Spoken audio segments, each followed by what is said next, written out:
More than 90% of the abuses reported in recent years in the United States correspond to crimes before the year 2000. A recent report from the U.S. Episcopal Conference verifies that this country suffered most widespread from the abuse crisis.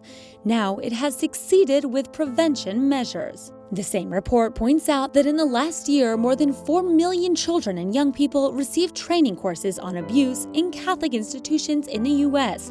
Additionally, people in higher positions have also received training. 34,000 priests, 16,000 deacons, and 170,000 educators. This data does not appear in the news, but shows a real commitment, beginning with selection of candidates for seminaries.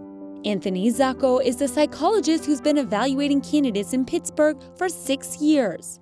If you look at the statistics of sexual offenses of minors in the Diocese of Pittsburgh, you see that there's peak periods in the 70s and 80s.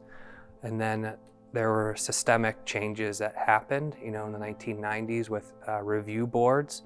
And of course, more stringent requirements at the admission level, including the psychological evaluation.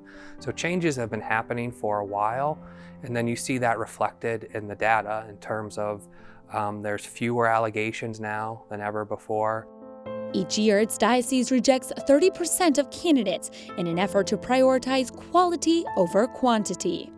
There's a number of risk factors, and those risk factors are what I look for in my psychological evaluation. And they can range anywhere from a lack of emotional regulation, poor attitudes about sexual assault, impulsivity, narcissism, lack of insight, lack of empathy towards others, and there's many more.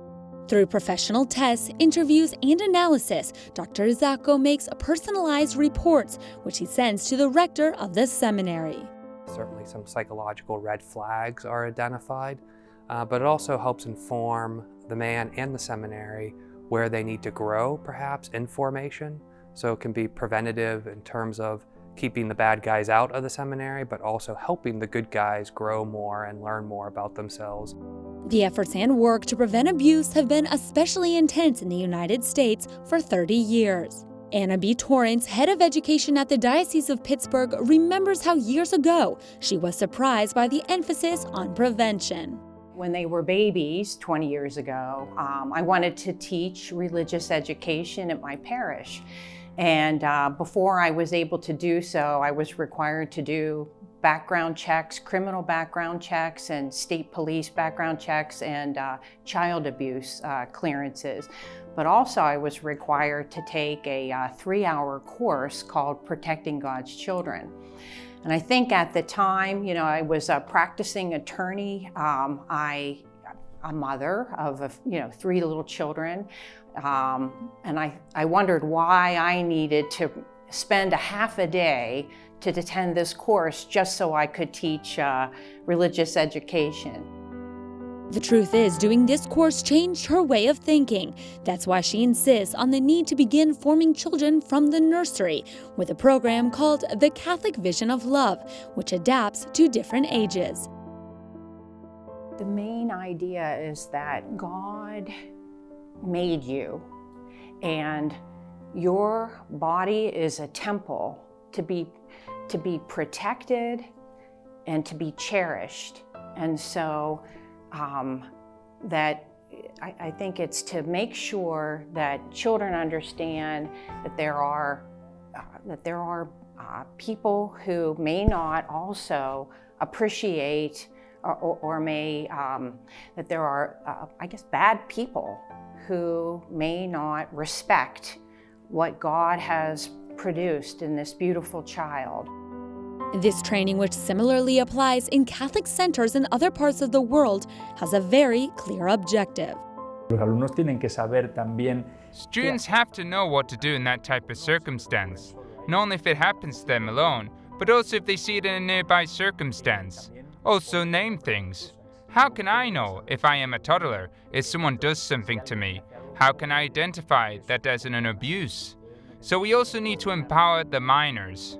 Antonio Caron from the Order of the Augustinian Recollects was trained at the Center for Child Protection in Rome. It's an entity that promotes the prevention of abuse and protection of minors in the global Catholic Church. Oggi contiamo più di 50 istituzioni partner. Today, we have more than 50 associated entities from 4 continents. We're in about 30 countries in the world. We're working in every continent except Oceania. We have a total of 2,000 students online. The program via internet is available in Italian, French, English, German, and Spanish. We hope to have the version in other languages soon. Its work allows facing the protection of minors in different situations, with attention to regional differences. È chiaro che, per esempio, It's clear that, for example, the way in which a certain social context talks about sexuality will condition the way in which abuse is lived, in which it's counted, and the way to fight it. Another difference may be how the figure of the father is interpreted. If we think of family abuse, it's clear that based on how family relationships are, how children's education is lived, there will be an impact on how they live and react to abuse. Much remains to be done in the fight against abuse. There are institutions, dioceses, and Catholic realities that mark a line to follow for the future.